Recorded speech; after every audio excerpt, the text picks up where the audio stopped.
you men were raised in a tradition of military service, is that correct? Your father served in World War II, your grandfather served in World War I. So when you came of age, became a man, was that like the first thing you were thinking about? Oh, no. You were thinking about other things. I was drafted. Yeah. You were drafted. I was Frazier drafted. drafted. Right, I was drafted. I wasn't drafted. I volunteered. I was Yeah. first bowl arm. Who was volunteered? I'm sorry. I did. You volunteered? I did. I was bowl arm. Gary Gary volunteered. volunteered. Leon, you volunteered? No, I was drafted. He was drafted. Leon was Okay, drafted. Leon was drafted. I was drafted into the army, and my buddy, buddy of mine named Luther Jefferson, and I were going to go on the buddy plane to be snipers. And I kind of changed my mind because we used to hunt in the woods around here. Now, jungle in the woods is a whole different ballgame. And so I told Duck, I said, hey man, I'm going to take a test. If I pass the Air Force test, I'm gone. So I jitterbugged and took the Air Force test. Gone. And I volunteered. You volunteered. So you were trained, you were thinking of being a sniper. Right. And so you decided you didn't want to be a sniper, or what? How did that? He lived in the woods long enough. I know he was hunting. Probably you've been hunting ever since you were a young man, That's right? That's right. Jungle and woods are different. Jungle and the forest are two different things. Yeah, no question. Yeah. So you decided that wasn't really the way. No. You ended up in the Air Force. Air Force. I spent 26 years Air Force. Right. Frazier, I know you were like the first U.S. Army recruiter, Army National Guard recruiter. National Guard Right. recruiter, first African American National Guard recruiter. That's correct. Can you tell me how that came to be? Well, I came out of the Army and I went to work at the post office. And a young man named David Winstead. I was there, and he came to me, and he was one of the supervisors at the post office. He came and said, well, why don't you join the Guard? And I thought about it, and I said, well, and after about a week or two, I said, well, okay. So I went to the next drill they had. And I was the only African American in the unit, in the whole thing down there. So that's how I got in there. And then from there, I was in there for maybe 2 years, just going to 1 weekend a month. And then that's when they stopped the draft. When they stopped the draft, that's when the Army National Guard had to have recruiters. And I applied for that. And I stayed there for years, just recruiting for the Army National Guard, and I was the only one. Mm-hmm. And I was the first and only one doing it. So all of that, how many recruiters? You were the only African American recruiter out of the whole. Out of the whole state. Out of the whole state. State. And not out of the office. Not out of Richmond, out of the state. And you recruited a lot of people. A lot of people. Matter of fact, these three right here. You recruited these three. Yeah. Were they easy to recruit, or were they difficult recruits? It was easy for me. They weren't too difficult. Because he lied to us. Well, how nice it's going to be when we get to boot camp. How nice it's going to be. Oh, man, you're going to love it down there. Yeah, man, go on, I'm telling you, it's nice. You're going to love it. I got on that bus. Fine. Rolled on down to South Carolina. Once that bus stopped, I didn't stop running for 2 days. I said, you know what? First time I got a chance to call him, I called him. And I let him know. It's like, yeah, I'll get my hands on him. We're done. I mean, I wasn't ready for that. You ran everywhere. Everywhere you went, you ran. And we all were bowl arm. Well, we were the first bowl arm, volunteer army. And the drill sergeant came on the bus and said, where my bowl arm boys at? And we raised that, y'all come on up here, y'all special. Oh my God. And they ran us from day one. And man, I tell you what, I loved it. Now, after a few weeks, I got in and I became squad leader. And there was a lot of Puerto Ricans down there then. You know, we Puerto Ricans came in and we got along because I knew a little bit of Spanish from high school. And so they put the Puerto Ricans as my men in my squad, and we excelled. Those boys worked. Nobody messed with me. I didn't have nothing to worry about because they had my back. But we excelled in everything we did, you know. And then things got it. I was there with General Abrams' grandson. He was there while I was there. Okay. And he was in our group. And he caught it, boy. That poor fella, I feel sorry for him. He finally went AWOL, poor fella. And, but, you know, once you get used to it, getting yelled at every day, it was a lot of fun, you know. I wouldn't take nothing in the world from the journey. And then they put us in, like I said, we went down here I went down to go to military and MPs. You know, when I came back, I wound up as a cook. I said, what'd you say? You know, you're not going to be a military police, you're going to be a cook. A cook! That was one of the best things that ever could have happened. 24 on, 24 off. And I didn't have nothing to do, and my 24 off, I could do whatever I wanted to do. As long as I was there, for breakfast. And that went on. Then when I got back home, same thing. We had enough guys, 24 on, 24 off. And I was the only black cook there, all right? And they had never had a black cook before. But my mother taught me how to cook, all of us. We were young. And I would add that in. You know, we had recipe cards and all this stuff, but I would show the guys how to make gravy with flour and little drippings from whatever we had, turkeys or whatever, and mix it with flour and put it on the food.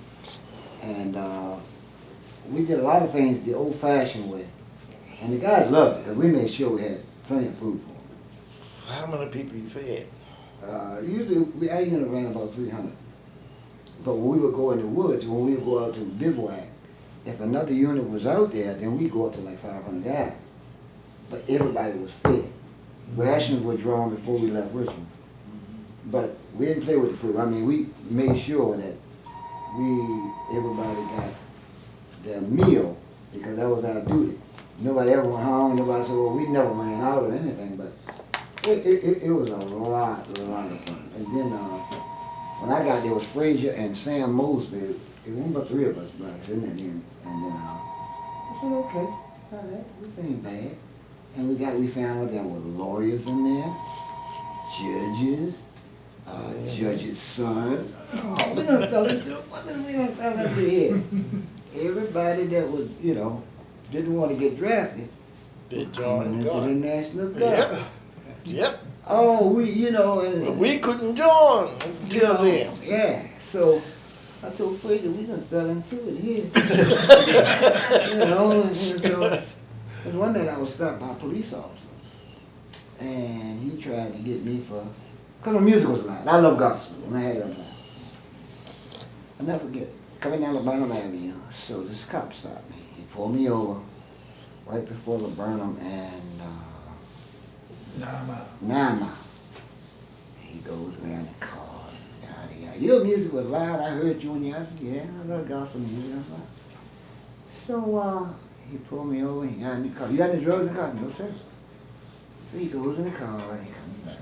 He says, what is this? I said, I don't know what it is. You found it? Where you found it? He said, it came out of your ashtray. I said, no, it didn't. I said, I know what's in my car, and it's not in it. So he, yeah, he opened the trunk. He opened the trunk, couldn't find anything. And so here comes the other police officer. Well, one of the police officers happened to be one of my guard members. He said, what did he stop you for? He said, I see he stopped me. See, I had some marijuana in the car. He said, well, let me see it. He had a piece of burnt paper in his hand. Okay, it didn't look like nothing was in it. And my buddy looked at me and said, give me a car and go home. I cranked in my car and went home, said, nigga drill. I said, well, what happened? He said, man, this guy's been doing this for quite a while to people. And he said, you're lucky I was on duty. No, God put you on duty that night because I knew I didn't smoke and I had no. And he said, well, man, after about a couple months we was talking, he said, well, that guy quit. He going down track trail. Man, he could have messed my life up. Yeah. You know? Yeah. But he told me, you don't have to worry about it no more. He said, I said, it's a good, he told me, he said, it's a good thing I came because you'd have been in jail for nothing, you know. And you meet some nice people. I met some nice guys. Don't get me wrong. Because these guys knew law, insurance business. You could go to them for, you know, as a matter of fact, the Allens were in there. All these guys, I mean, a group of guys in there. That's what you do. I'm an engineer. I'm a lawyer. I'm a judge or something. Oh, great. All you guys congregate me. Oh, now I understand what's going on. But it was good. It was fun. I love the military. I love it. I love every minute of it. You know, we had every week then after Frazier started recruiting, you know, we got more and more African Americans in, more and more. And some of the guys were like, man, this is great. You know, we used to go out and we did the Apple Blossom Festival up in Winchester. We did when they had the riots in Richmond, we did those. We did the floods. And that's when I was wearing the MP uniform. And we did all that stuff, but we just had a good time. When I went to basic, and then I went to AIT, I had one of the fellows went with me, Don Phelps. It was 4 of us. One fellow out of Petersburg, and one fellow Hemphill out of South Carolina. We were going through cooking. Well, our drill sergeant was a good-sized man. He loved to eat. Okay? Every Friday night, when they had Rip Hawk, Swede Hansen, and all those guys, East Russell, Right. y'all bring me some food. We're going to wrestling match. We tip on out the building. Nobody knew we were going. The drill sergeant was waiting outside. Always go to the wrestling match. I mean, I had it made, man. His name was Drill Sergeant Mash. He was a big guy. He loved to eat. Y'all save me some food. We going to the wrestling match. And man, you talk about having a good time. You know, it was fun. It was a lot of fun. And these guys here, all these guys, I mean, you can see I'm black, and there's a couple other guys here, but the rest of them, you know, over here, that's what we pulled duty at the Apple Blossom stuff. And, but we made it fun. We made It sounded like your brother Frazier did you a favor then. He got did. you involved in the military. He did once I got off of that bus. Let me tell you something. After that AIT, I mean, it was okay. But when you go in there for your basic combat training, oh, no. I said, that's not me. That's not me. But, you know, after I got, you know, and then I got back home and I got, you know, situated and everything, it was okay. But when they told me, you're not going to be a military policeman, you're going to be a cook, man, I went, what in the world? But, yeah, you know, and like Dion said, that symbol was right there on your shirt, you know, because I didn't have to wear it because I wore my cook whites, you know, so I didn't have to wear it anymore. But the military wasn't bad at all. And I mean, Avus and GeRald, they went overseas and spent a lot of time over there, you know. But thank God the war was winding down when I got in, so they won't send as many men to Vietnam as, you know, they had been. So, but it was fun. That's it. You know, I ain't got no complaints with it. So Gary, did your military service result in you having a disability? What happened to you? You don't mind saying. Thailand exposed to Agent Orange. Oh, Thailand? Yeah. So that was during the Vietnam War? It was winding down, 74, 75. They use it all over Southeast Asia. So you were in the Army, right? Yeah, correct. Right. Gary had the top secret clearance. He was Morse code. yeah, he broke the Morse code. Yeah, intercept the Morse code. That's expected intelligence.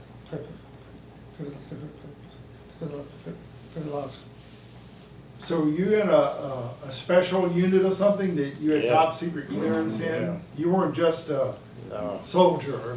He couldn't hang with us. you know Morse code when you go Yes. he had to intercept it, he deciphered it. Oh, okay. Yeah, that was his job. He was under a mountain. No. Been here farm. Been here farm. Been in farms up in, Warrington. Warren. Warrington, yeah, 'cause I went up a couple times, picked him up. They closed the force down. That's it in there. They built these stairs now, still. But it was different. I joined really for artillery. And when I found got Morse code, then I stayed and switched me over to security aids. ASA armed security aids. Armed security? Army. I'm a Army security security. agency, Okay. ASA. Is that a branch of the army? That's for the special, It used to be, but now. top secret clearance, they're what you call the security agents, ASA.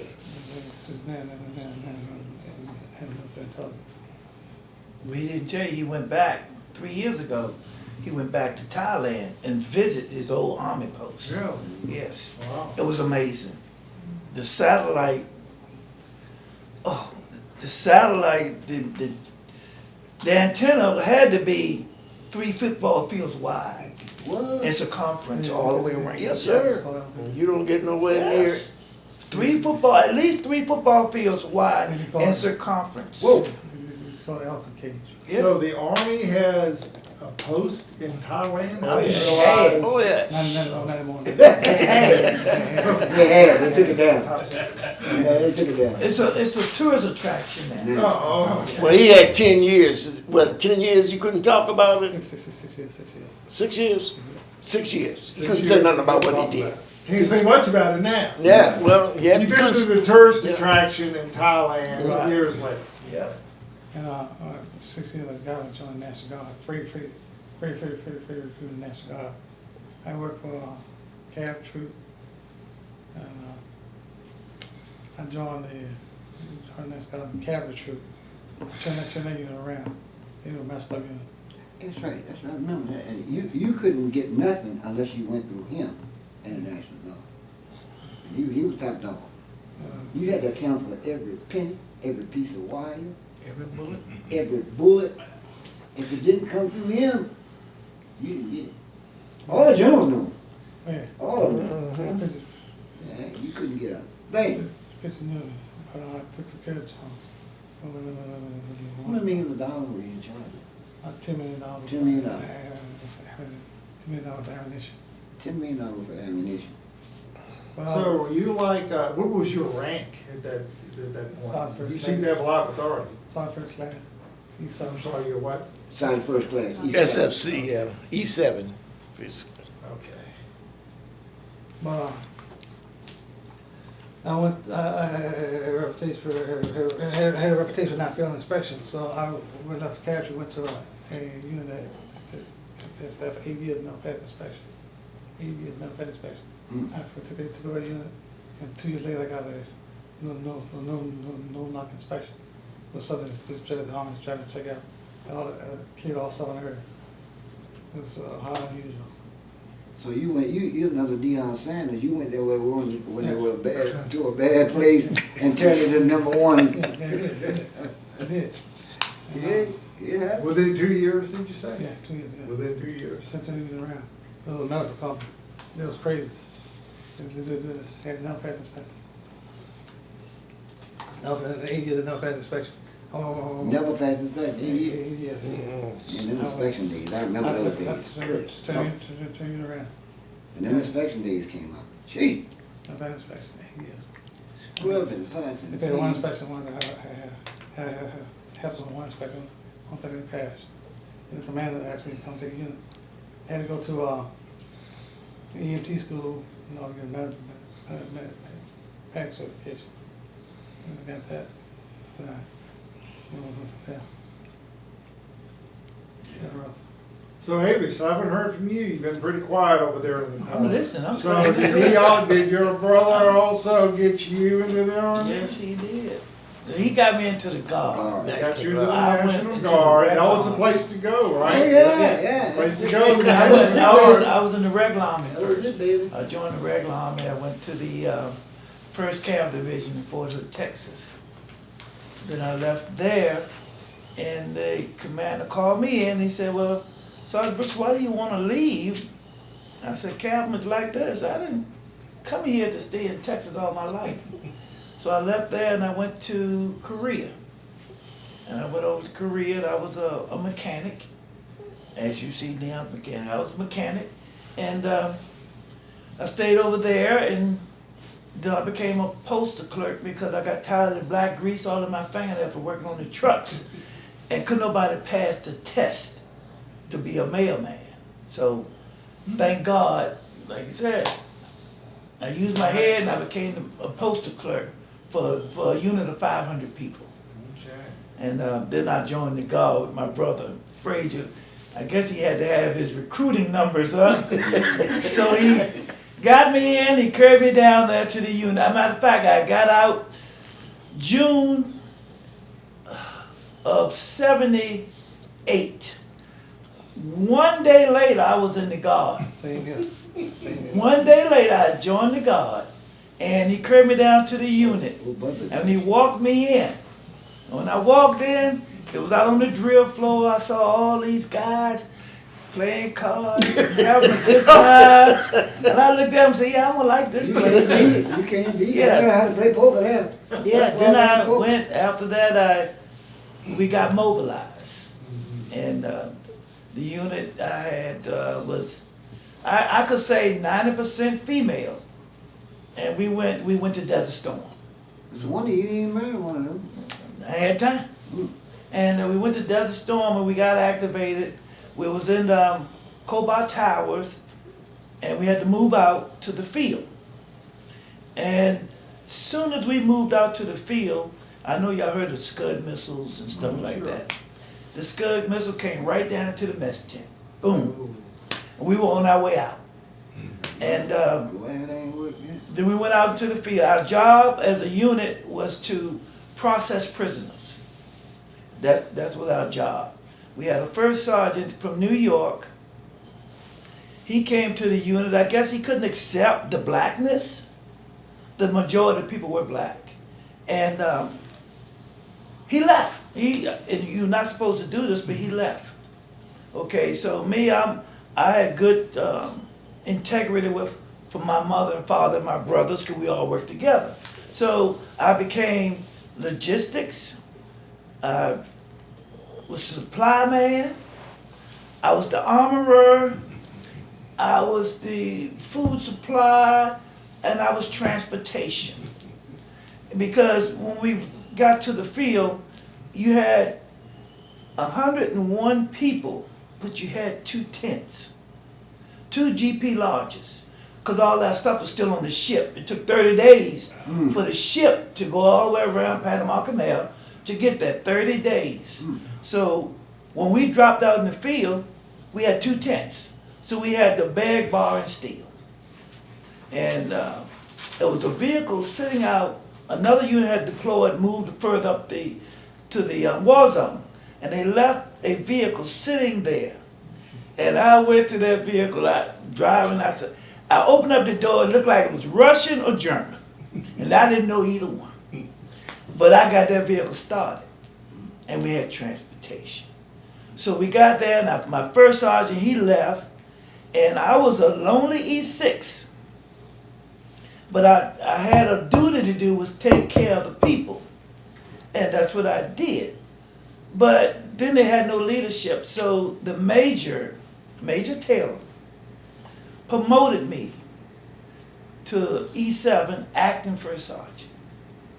And I went over, and I did my job. Like I said, I did what I had to do. And one day we had church service, and this young soldier, 19-year-old Pamela Gay, she had just got baptized. And it's hard to get baptized in a Muslim country, but we did it anyway.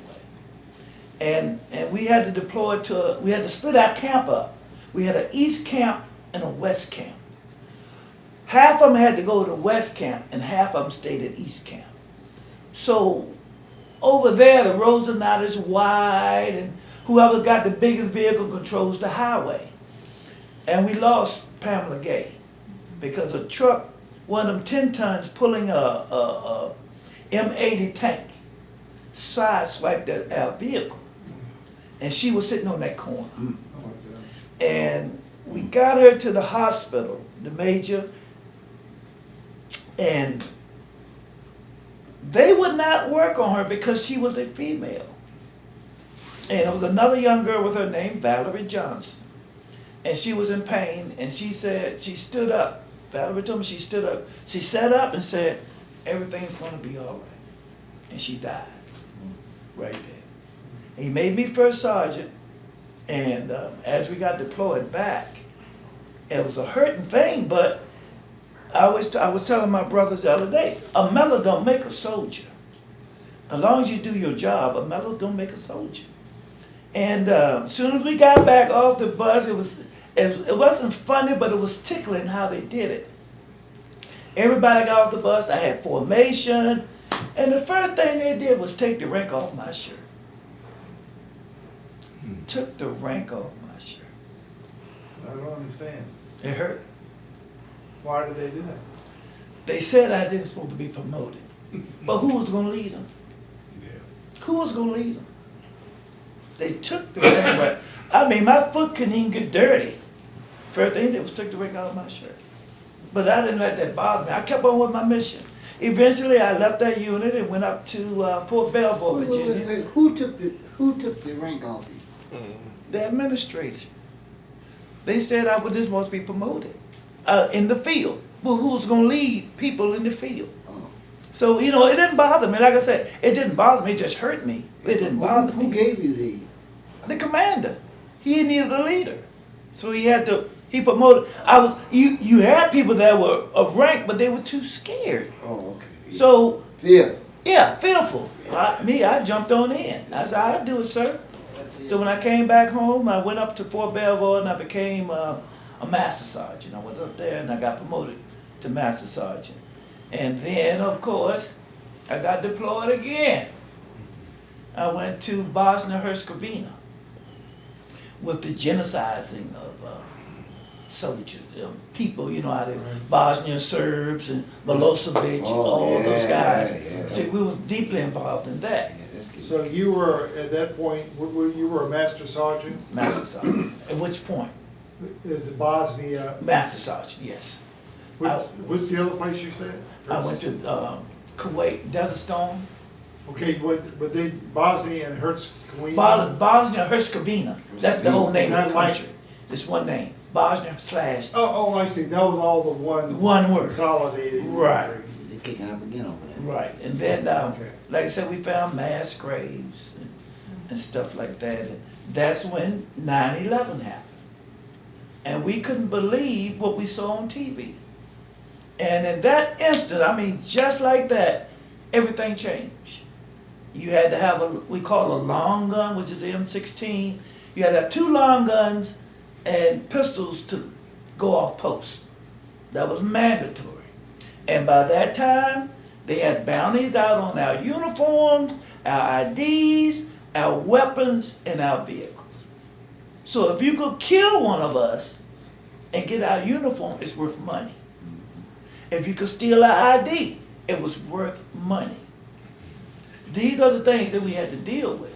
And also, Bosnia is cold. It snows morning, noon, and night. I mean, you have snow so deep, you have to get one of those big bulldozers to move the snow out the way.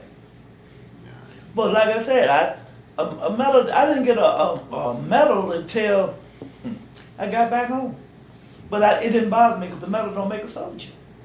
I kept telling myself, a medal don't make a soldier. And I tell my soldiers that. A medal don't make a soldier. But overall, like GeRald said, I enjoyed every bit of it. Did you get a medal for some particular service or just your? I got original a service? Kuwait medal. You got one for Kuwait. Everybody gets one. And I wish I bought it. It is so pretty.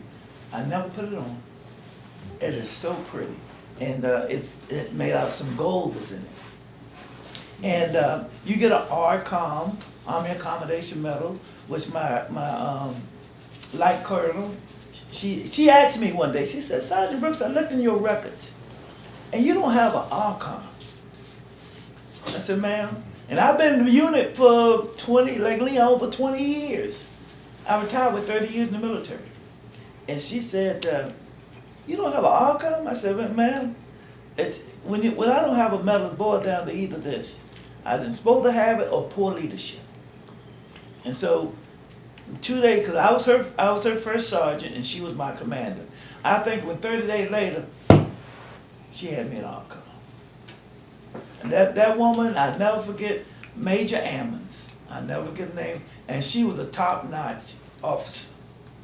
And she was from Arlington, and she didn't take no stuff from nobody. It was so good to work with people. Like GeRald said, I met a lot of friends and made a lot of friends that I can call right now and talk. It was just, to me, it was just nice bringing the soldiers back home. Being relieved and having all my phalanges and my toes. It's a blessing. I tell people all the time, it's a blessing. It put a toll on my mind, you know. And then I didn't realize when I came back home, I laid around the house for 88 days. I did not know what I had. But see, back then, they didn't classify PTSD.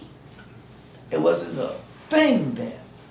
And my job, I worked at Fuller Mars, and my job, I had 90 days to report back to my job or I'll lose it. I laid around the house for 88 days, not knowing. And then I said, well, I'm going back to work. When I went back to work, I got more acclimated, active, and singing with the group, the gospel. And that really pulled me through. So tell me about the group that all of you, right, sing in. Mhm. Tell me about your gospel group and how long you've been doing That that. let GeRald. 63 years. 63 years. Started 63. Yeah. Started 65. Started in 1963.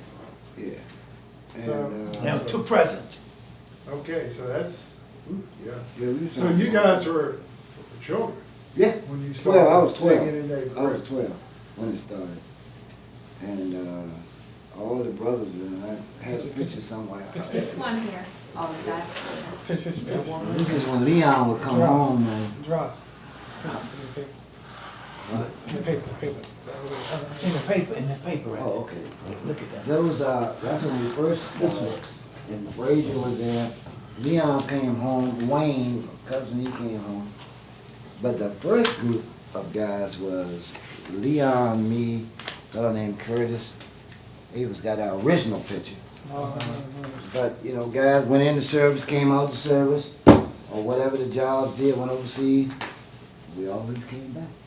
Yeah. And we still singing now. You still singing. Oh yeah, we have to start turning them down now. Age catching up with them now, because you know we carry our own equipment with us. We have drive truck, we have a trailer, Okay. and there's a lot of equipment that we have to have up in the road. So you don't That's the just brothers. sing here at this church, Oh, you no, sing all over. all over. We've been to Right, we've been to California, we run up down the California. East Coast. Atlanta, California. Yeah. California. Florida, Yeah, to do a recording in California. We did a New York. Jeff Majors have a TV show. I don't know if you ever heard of it. And we were invited out to do his show at his own. I don't know if it should be on BET, but it He should be on heard us. YouTube. He heard us downtown Richmond at the Yeah, Richmond all right. Center. He heard us in Richmond. He invited us out to California, so we went out there and we performed out there. And it's either on YouTube or it's on one of these other channels. But yeah, we've been everywhere: New York, Connecticut, Pennsylvania. Pennsylvania, yeah. Oh, you name it, Florida, a couple of times. And we recently went to North Carolina. North Carolina, we were there a couple of times, and then we getting ready to go in October. We headed back down to Norfolk to Norfolk. sing for these for the mason. And they said, well, can y'all come next month we'll pay all your expenses if you can come to Pennsylvania. This lady was graduating from high school. Don't worry about the hotel we got here. And she said, will you come to sing for us? And we said, where you live? She said, Pennsylvania. I said, and when is it? December 8th? Oh. We're not going anywhere In the cold. in the cold. We got caught in a storm in Harrisburg, In Pennsylvania. Harrisburg, Pennsylvania, I'll never forget it. And see, we don't make no money from it. And then what we do is we have a treasury. But if somebody is in need, we'll give you some. If we need equipment, we go buy it. Matter of fact, I'm gonna get that trailer thing this week. But it's just good to get out there and help somebody, you know. So how many years did you end up serving? 26. 26. And Avus said 30. 30. Right? Who else in here was way up there? 12. He's 26. 26. 26, I did Drew 12. Gary, and you did 12. 12, and Frazier. I did about 16. So the combination of Yeah, all of you God, and I 100 was years. well over 100. is Yeah. well over 100 Oh, years. yeah. And that's not, is that including Not including Eric. No, Not he including has Eric. 6 years. 8, I think it was. 6 or 8. 8. 8. Yeah. 2 4 years. Yeah, 8. He had 8. 8 years. And Eric serves in what branch of the service? Air Force. Air Force. Yeah, it's scary, you know. Yeah, scared kid. Yeah, they don't go to They work on planes. He was a welder Yeah. in there. Well, yeah. They don't even carry a gun, man. Don't carry no weapon. Let me ask you about something else. Your parents seem to have had a great influence upon Yes. you. Oh, yeah. Oh, yeah. Yeah. So tell me about your parents. This is our mother and father. All right. Now, before them, my mother was raised by a God-fearing man and woman. My father was raised by a God-fearing man and woman. So when they united, the siblings, we already had deep faith in God. And, you know, like I said, we lived right across the road here, so we didn't have an excuse of catching a ride to church. Well, she said, well, mother, I can't go up. She heard Black say, if you can't get a ride, walk. And that's what we did. We walked to church. Her father, Benjamin Walker, he was a deacon. Her mother was a deaconess.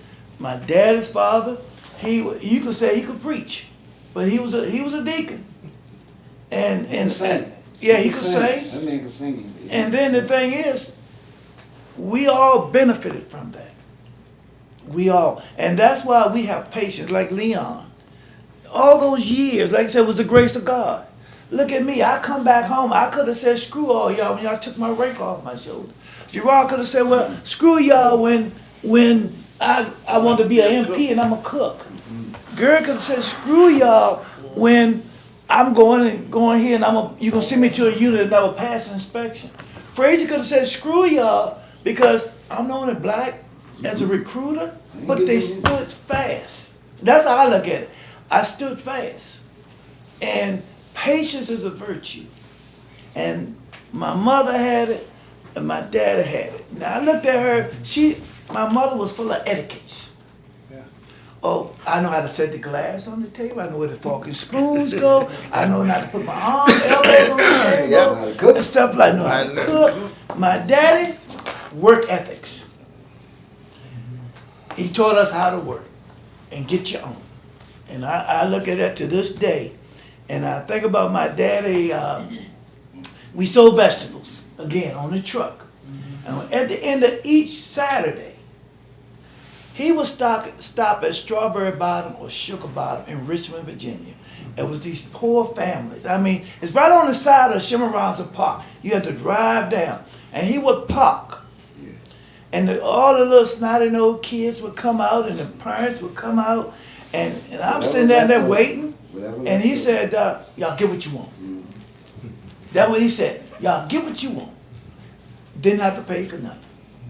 So as I getting in the truck, you know, my dad, he gets in the truck, you know, I thought we were poor, you know, and I'm saying, well, Daddy, you didn't get no money from them. He said, hey, Everybody don't have it. He said, I let them get what they want, because we're going to carry it home anyway. So and I learned from that right then and there. And that's what I learned from watching my dad and my mama. So you were blessed in having great Yes, role models. yes. And we are tight. When my father died, my mother died, they said, Y'all stick together. say what? Y'all stick together. No matter what. Stick together, no matter what. And that's what we did. And we still in the same church. Yep. I'm a trustee, Frazier's a trustee, Avus is transportation and usher. Leon Nothing. plays bass, Leon played the plays the bass. bass guitar. Gary runs the board. GeRald runs the, Used to run the, No teeth outside. My sister's a preacher. My older marquee, sister. marquee outside. She's a preacher. Dee Dee likes to help in the kitchen. So we all had that. And like we almost like the 8 Musketeers, all for one and one for all. And that's how we look at it. I always tell them, if I got it, you got it. And that's how we live our life. And nothing ever changed. and we can all get together and talk about the military. That's one thing we Yeah. always do. Yeah. We always got some good, you always have good military stories. I don't care what group you were in or whatever, you always would sit there and go, let me tell you what we did one And I'm gonna show you some pictures where we had to take our showers out in the desert. And the mess that we had to go through to take a shower. First we had to, haul the water up. It's almost like the Beverly Hillbillies. You pour the water in the top, and then all day long the sun would heat the water. Okay? So when you go into this little, I'm gonna show you the trough, and you pull this cord, the water's still not there. And you hear something go, ah! So you lather up. And you got one more pull. You pull that cord and that water come down. And then you wipe off. By the time you get back to your tent, you just as dirty as you was when you took your shower. And out in the desert, when you had the sandstorms, we have our tents. And that sand would blow. I couldn't see here to the parking lot. That's how thick it was. It would blow, and during that tent, it would filter through like you sifting flour out of a sifter. And I wake up, I'm just as white as you. Grit all in my mouth. I was so glad when I left. I never had clean food until I left that place. Everything had grit in it. Everything. We ate camel meat. It was the nastiest meat I ever had in my whole life. I can still taste it to this day. The more you chew, the more juice build up in your mouth. I couldn't. And one swallow, that was it. So you're never going back to Kuwait. Never going back. So overall, after all these years, you all had various experiences in the military. Are you're proud that you did, sir? Oh, yeah. Yeah, I'd do it again. I told my son, if you don't get a job, I'm gonna tell you where you go. You go in the military, I knew I wasn't going to college. I knew that from the jump street. So when I knew I didn't want to be a farmer either. No. That's number 2. I couldn't do that, So when I joined the military, it was like, well, I know how to run. I know how to swim. I can do all these things. So it was like a walk in the park for me to pass the PT test. I'm not bragging, but doing then, you could get 500 points. Well, I got 500 out of 500. Because this was stuff I was doing at home. Yeah, you're a country boy. Yeah, and when I went to eat, like I said, we want the welfare of people. But when that man put 2 hamburgers on my plate, and I looked at that man and I said, both of these mine? Yeah. He said, yes. And I said, I'm gonna like it here. And I never looked back. And like I said, I started with those songs, I started from the bottom down here. Well, I would have stayed longer Go if ahead. they hadn't sent me to Alaska. No, It was cold. I couldn't handle that. I couldn't handle that. And I never will forget it. We went to Nome on a field trip for 2 days. And we got to Nome, it was 63 below zero. Gasoline was freezing. You had to put alcohol in the gasoline, a pint to every 10 gallons gas, to keep it from freezing. The tracks that we used that the infantry would use, the tracks would freeze to the ground. You take off and it'll snap like that because it's so cold. And every day we had to get out, put on snowshoes or skis, and go out there and play war games. That's no joke, buddy. And you'd be out there at night, you used to put up a tent, and you had special pegs that you drive into the ice to put your tent up. But then somebody had to stay in guard duty over the mess tent to keep the bears out. You couldn't shoot them, you had to yell at them. You couldn't shoot. No, you shoot them. You don't do that. These polar bears? Polar bears Well, they're and very the dangerous, aren't they? They are, but we could not shoot them. You make a whole lot of noise, normally they'll go on away. Yeah, and we had, I never forget, we slept in a tent in that kind of weather for 16 days. We never pulled off nothing but those big K boots we had on. 16 days, nobody took no clothes off at all. No, indeed. And the big boots we had, we called them K boots. Your feet didn't get cold. Matter of fact, it was sweat. Right. But 16 days we stayed in there. No clothes come off your back at all, not even your field jacket. I see why that place wasn't very appealing. Time to move And on. you could see the old World War II planes out on the edge of the sea. The Bering Sea where a lot of that Oh, stuff yeah? wash up, yeah. Oh, ones that Yeah. had been shot down. Shot down, They yeah. ended up not sinking to the bottom. Right. Floating. Yep.